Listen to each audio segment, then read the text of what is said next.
Okay, so listen to this because it's absolutely wild. According to Palace Whispers, Prince Harry's big return to the UK in September 2025, it wasn't about family healing like everyone thought. And no, it wasn't even about charity, even though he made it look like it. The word buzzing behind those palace walls is way juicier. People are saying Harry's trip was all about dominance. I know it sounds outrageous at first, right? Like, how could anyone think Harry was trying to overshadow William, the actual Prince of Wales, the future king? But here's where it gets messy. To understand why this rumor has royals biting their lips, you have to remember where modern royals really fight their battles now. In the press. In the monarchy, headlines are like oxygen. They keep you alive in the public's mind. They decide who matters, who gets adored, and who gets forgotten. William doesn't even have to try. The spotlight naturally stays glued to him. But Harry? He has to fight for every single flicker of attention. And according to insiders, his strategy has turned darker.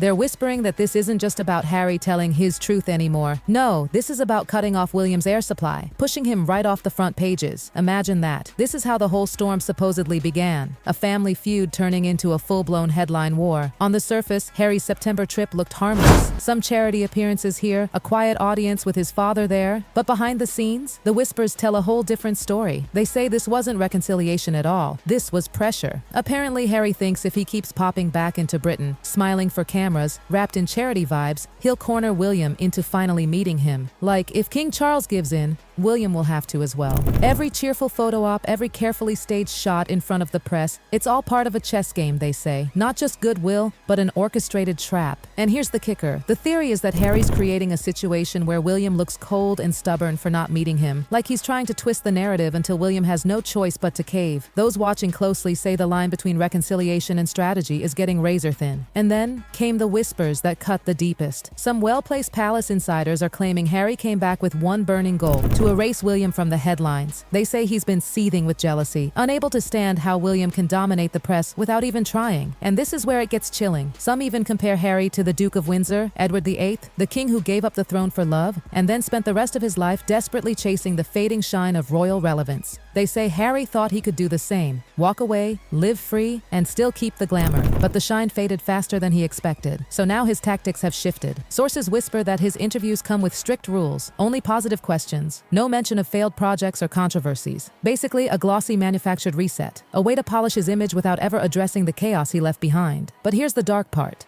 Some say this isn't just about repairing his reputation. They call it headline warfare. That Harry's plan isn't to heal the royal rift. It's to drown William out completely in the noise of his own comeback. Still, despite all the speculation, one truth stands firm. William cannot be erased. The monarchy doesn't run on popularity contests. It runs on continuity. The line of succession is locked by law, and the entire institution has been quietly fortifying William's position at every turn. Remember when King Charles's health was under scrutiny? The palace pushed William front and center as the face of stability. When Harry lost his royal residence, William's family quietly stepped up their public roles. Even the British public, tired of all the drama, started feeling sympathy for William and Catherine as they faced their own personal struggles. And that's Harry's eternal problem. He can hijack headlines for a day, maybe even a week, but the crown doesn't bend for media coverage. The air stays the air, and the harder Harry pushes, the more unshakable William seems. This is where their differences scream the loudest. William and Harry don't just live separate lives, they follow opposite playbooks. William was trained since birth in the palace's golden rule: never complain, never explain. Stay silent, stay steady, let the crown's weight speak for you. It's boring, sure, but it works like magic. Harry, he chose fire. The Oprah interview, the Netflix docuseries, the explosive memoir Spare. Each one cracked open palace secrets that had never seen daylight. He accused the firm of briefing the press against him.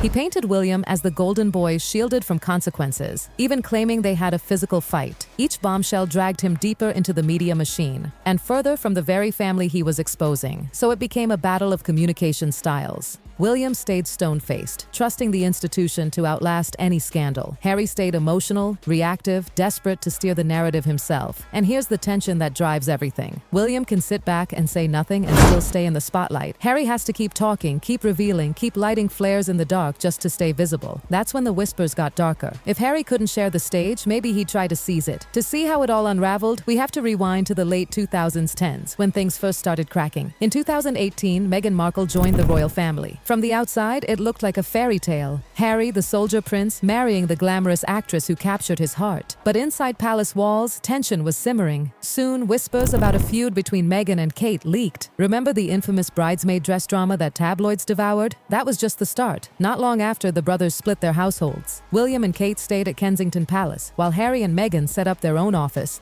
and eventually moved out entirely. That's when the term Fab Four quietly died. The picture-perfect unity shattered, replaced by headlines of rivalry and whispers of jealousy.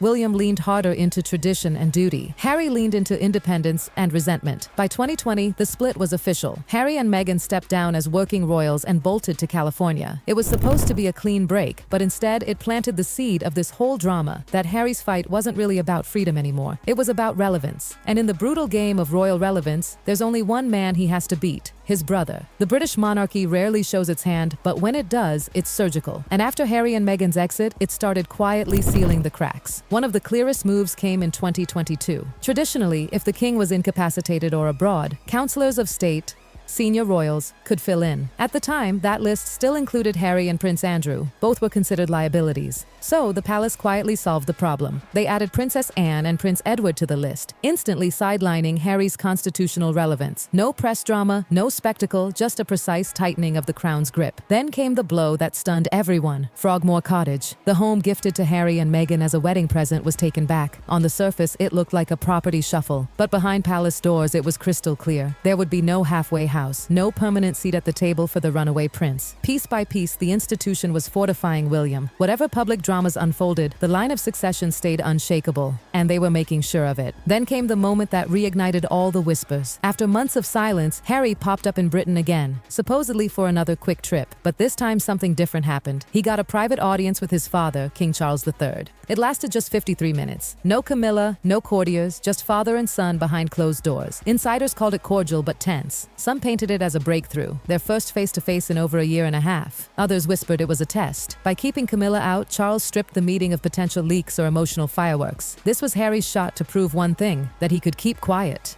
No Oprah-style bombshells afterward, no dramatic memoir passages, just silence. Insiders say senior courtiers whisper this comparison constantly behind closed doors. Because after Edward abdicated, he spent decades desperately trying to claw back relevance, throwing glamorous parties, giving awkward interviews, chasing cameras that had already moved on. And now they see Harry walking that same doomed path. They call it the Windsor Curse. The belief that once a royal gives up the crown's duty, they lose its magic. And the harder they try to get it back, the faster it slips away. To the palace, Harry isn't just rebelling. He's reenacting a cautionary tale, and they're determined not to let history repeat itself. That's why they've been tightening the walls around William with surgical precision. Not because they hate Harry, but because they fear what his desperation could do if it isn't contained. Which brings us back to that eerie September 2025 meeting with King Charles, the one that sent shockwaves through the palace gossip chain. 53 minutes, no Camilla, no courtiers, just father and son behind those massive Windsor doors.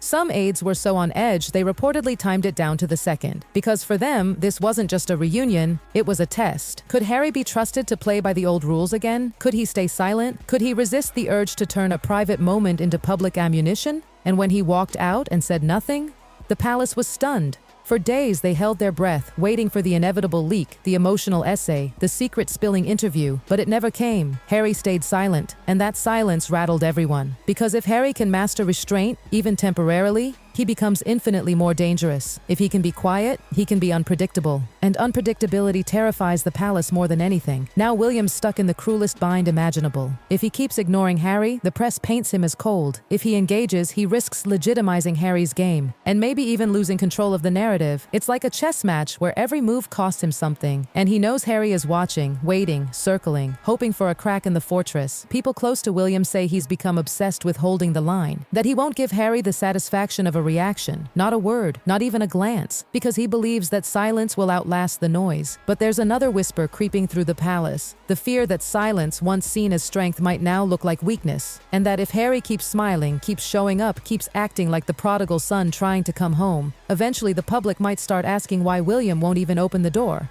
So here we are at the part no one dares speak aloud, but everyone feels simmering just under the surface. What if Harry's plan works? What if little by little he forces the palace, and William, to accept him back into the fold? Imagine the optics. The runaway prince returns, redeemed and smiling, while the future king is painted as icy and bitter. It would flip the royal narrative upside down. And the palace knows it. That's why they've quietly rebuilt the monarchy around William, cutting off Harry's constitutional ties, reclaiming his royal residence, closing every loophole that could give him a foothold. They've built William up as the immovable heir, because if he crumbles, even just once, the whole image shatters. And so the whispers echo louder than ever now. Will William remain the unshakable fortress, the man the crown has staked its future on? Or will Harry's relentless persistence, his hunger for the spotlight, his refusal to fade, finally force the fortress to crack? Right now, no one knows. The palace won't say it, but they're watching just as nervously as the rest of us. Because if this gamble pays off, the monarchy as we know it might never be the same. And until one brother bends, the world will keep watching. Breath held, cameras ready, as this royal Cold War burns on.